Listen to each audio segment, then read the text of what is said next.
जय सिया राम। बालाजी महाराज की जय हो, सच्चे दरबार की जय हो, सीताराम भगवान की जय हो। मेरे सभी मित्रों को जय श्री राम, जय श्री बालाजी महाराज।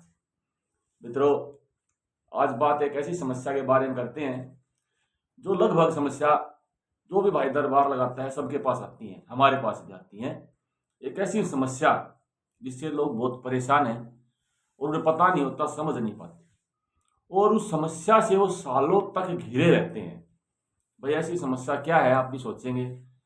भाई समस्या है, अगर किसी में कोई कुछ आ रहा है, भाई कोई झूम रहा है, कहीं प्रोग्राम मान ले, कहीं कीर्तन हो रहा है, तो वहाँ झूमने लग जाएगी ऐसी औरत, या कोई औरत भी हो सकती है भाई, पुरुष भी हो सकता है, या किसी अन्य घर, या फिर घर में कोई चीज़ आ रही है किसी के अंदर और वो आके बताती है भाई मैं तो थारा पितर हूँ, मैं तो आपका पितर हूँ, या मैं कोई देवता हूँ, मैं कोई देवी हूँ। तो इस तरह के बहुत से केस हैं, बहुत ज़्यादा, और बहुत आते हैं। और ऐसे केस लोगों को बेवकूफ़ भी बनाते हैं सालों तक। हाँ, मैं ये नहीं कहूँगा भाई सभी गलत हैं, मैं इस बात को नहीं कहता हूँ कि सब गलत है, सही भी है, लेकिन गलत ज़्यादा है। तो उसी के बारे में बात करेंगे कि हम कैसे पहचानें। अब हमें तो पहचान में नहीं आता, अब कौन पहचान सकता है भाई? जिसको इस बारे में जानकारी है, जिसके गुरु की कृपा है, और उनका गुरु भी बहुत अच्छे गुरु हैं, ठीक है, कोई शक्तियों के स्वामी है, वो वही आपको बता सकता है कि भाई ये क्या सिस्टम है, क्या चीज़ है। भाई ये नेगेटिव ऊर्जा है, कोई भूत प्रेत है, या कोई देवता है, यानी कि पॉजिटिव ऊर्जा है। तो इसी के बारे में चर्चा कर रहे हैं मित्रों।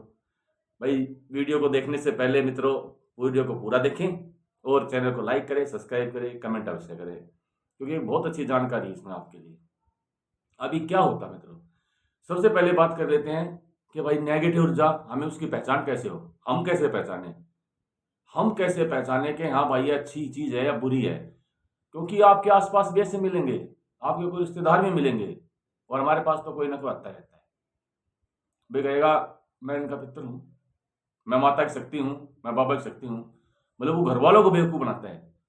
और एक बात और, एक काम और करता है, वो जो भी चीज़ आती है जिसमें, वो ताकि उन घर वाले उसको पहचान ना पाए, वो क्या करेंगे, कुछ ऐसे कार्य जिन कार्यों की उनको जरूरत नहीं है, या कोई छोटा मोटा कार्य, वो उनको जरूर बता देंगे कि आप ये कर लेना, ये होगा। तो उससे क्या होगा, वो कार्य उनका हो जाएगा, घर वालों को यकीन हो जाएगा, हाँ भाई इन्होंने वो बात बताई थी हमें और वो सच निकली। घर वाले क्या सोचेंगे, हाँ भाई ये तो हमारा देवता ही है। ये बात भी होती है, वो सोचेंगे ये तो हमारा देवता ही है, वो जानबूझ के ऐसा करते हैं।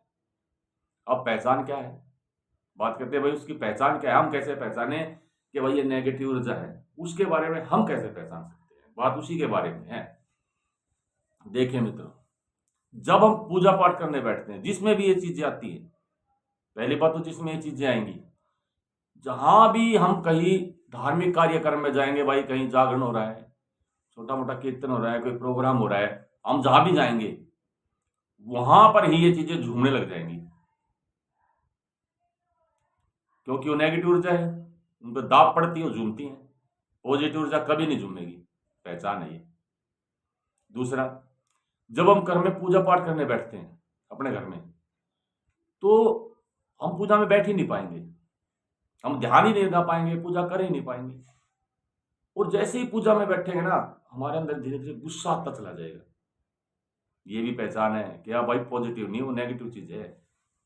दूसरा, तीसरी बात, हम जब किसी प्रोग्राम में जाते हैं, जागरण आदि में या घर पे भी, किसी में ऐसी कोई चीज आती है, भाई उसमें चौकी आ गई, औरत है मर्द है, झूमने लग गया या अन्य कोई हरकत करने लग गया, और जब वो ठीक होता है तो उसका पूरा शरीर टूट जाता है, कंधे पैर कमर, सिर में दर्द, सर में चक्कर, ये सब समस्या होने लग जाती हैं, क्योंकि वो नेगेटिव ऊर्जा है।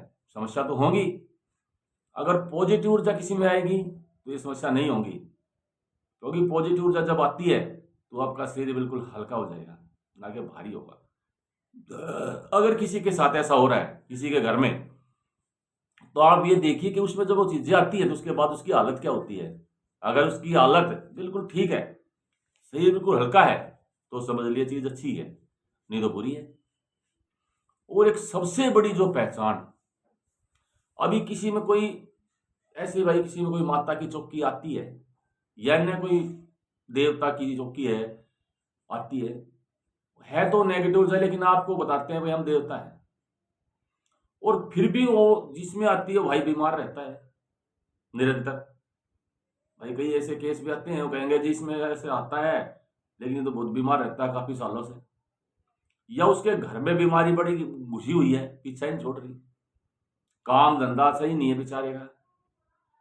अगर वो नेगेटिव ऊर्जा है तब ये ऐसा होगा। भाई अगर पॉजिटिव ऊर्जा है तो आप बीमार क्यों हो, आप परेशान क्यों हो? देखिए, छोटी मोटी बीमारियां, छोटी मोटी दिक्कत तो चलती है, वो तो हमारे कर्म भी हैं और भाई सांसारिक नियम भी हैं, लेकिन निरंतर बीमार रहना, निरंतर आपका सुधार ना होना, ये नेगेटिव ऊर्जा के कारण ही हो सकता है, ना कि पॉजिटिव ऊर्जा के कारण। क्योंकि पॉजिटिव ऊर्जा कभी आपके साथ गलत नहीं होने देगी। अगर अगर आपको कोई भार है तो उस भार को धीरे धीरे कम करेगी, ना कि बढ़ाएगी। क्योंकि लोग 10-10 साल, 20-20 साल, 25-25 साल इस वहम में गुजार देते हैं कि हमारे पे तो ये है। अभी हमारे पास एक केस आया था पीछे, काफी दिन की बात होगी। अब वो बता रहे हैं कि हमारे में तो, इनमें तो ये कोई बताते हैं भाई इनमें ये आता है कुछ, कभी कुछ आता है, और हमें तो 20-22 साल हो गए।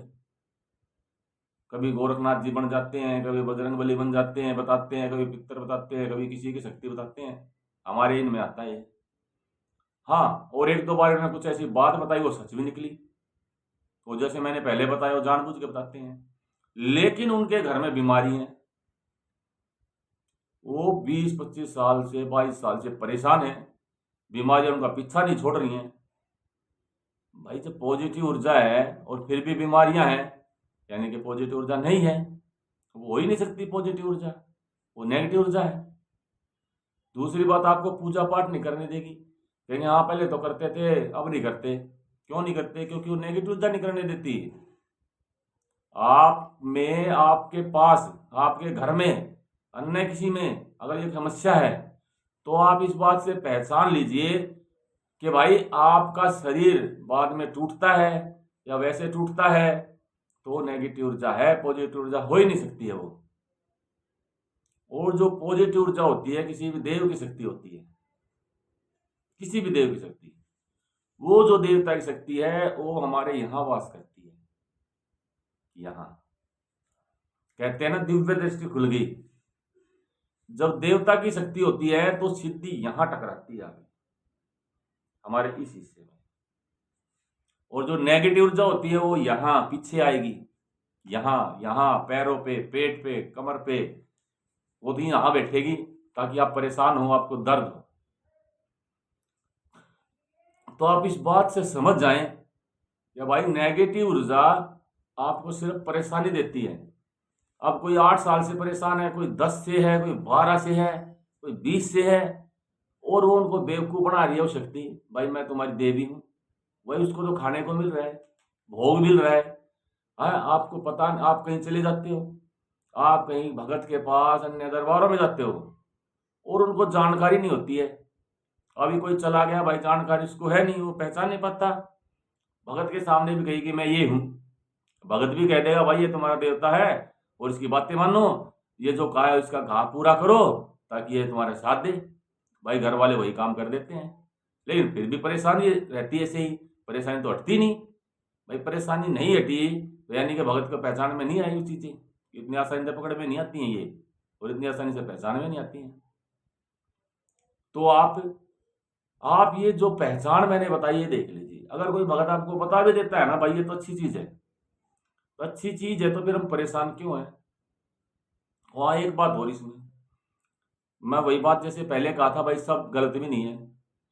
अगर किसी में वाक्य में अच्छी चीज आती है, वो जो अच्छी चीज है, चाहे आपने खुद भक्ति की है, कोई जाप किया है, कोई हवन किया है, कोई मंत्र का जाप किया है, चाहे आपने कैसे भी किया है, अगर आपने अच्छा जाप किया है और अच्छी चीज आपके पास आ गई है तो आपको गुरु धारण करना चाहिए, उनको शुद्ध करवाना चाहिए, उनको आगे बढ़ाना चाहिए, उनको भक्ति प्रदान करनी चाहिए।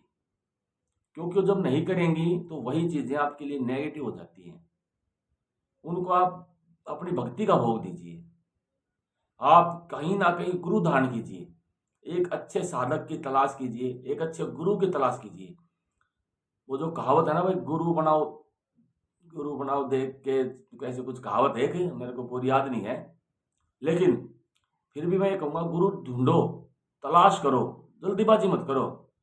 आप 2, 4, 5, 10 जगह जाओ, उनके बारे में जानो, परखो, उनके पास जाओ और एक अच्छे गुरु की तलाश करके एक अच्छा गुरु धारण कीजिए। क्योंकि अगर आपके पास कोई शक्ति आ रही है और बगैर गुरु के आ रही है, तो आपको एक गुरु की तलाश है। नहीं करेंगे तो आप परेशान रहेंगे, ऐसे आप सही नहीं हो सकते। ठीक है, आप गुरु की तलाश कीजिए ताकि वो शक्तियां काम करें। और ये फोन में देख के, वीडियो देख के, ये उल्टी सीधी साधनाएं, ये जाप ना करें। आप कर तो लेते हैं और फिर जो ऊर्जाएं आ भी जाती है ना, तो आप उनको संभाल पाते हैं। ठीक है, वो आपका उल्टा कर देती है। तो इन चीज़ों से बचें और जो नेगेटिव और पॉजिटिव ऊर्जा की पहचान स्वयं करें। क्योंकि पॉजिटिव ऊर्जा कभी मंदिर में जाने से नहीं घबराएगी, पॉजिटिव ऊर्जा कभी पूजा में बैठने से नहीं घबराएगी, नेगेटिव ऊर्जा ही घबराएगी। ठीक है, तो आप इस तरह से अपने पहचान कर सकते हैं नेगेटिव और पॉजिटिव ऊर्जा की। एक सीधी और सिंपल सरल भाषा में मैंने आपको बताया है कि किस तरीके से आप पॉजिटिव और नेगेटिव ऊर्जा की पहचान कर सकते हैं। तो आप भी पहचानिए। अगर किसी को समस्या है, आपको है, आपके घर में है, परेशानी है, अगर ऐसी कोई समस्या है तो आप एक अच्छे साधक के पास जाएं ताकि आपको बता सकें कि आपकी जो ऊर्जा है वो नेगेटिव है, पॉजिटिव है, और पॉजिटिव है तो आपके लिए किस तरीके से आपके और आपके परिवार के लिए वो कार्य करेंगी। ठीक है, आप उसका पूरा समाधान करें मित्रों। इसी के साथ मेरे सभी मित्रों को जय श्री राम, जय बालाजी महाराज की। गुप्त नवरात्रे चल रहे हैं, इसलिए जय माता की, बोल गुड़गांव वाली शीतला माई की सदा ही जय हो। जय जय सीताराम।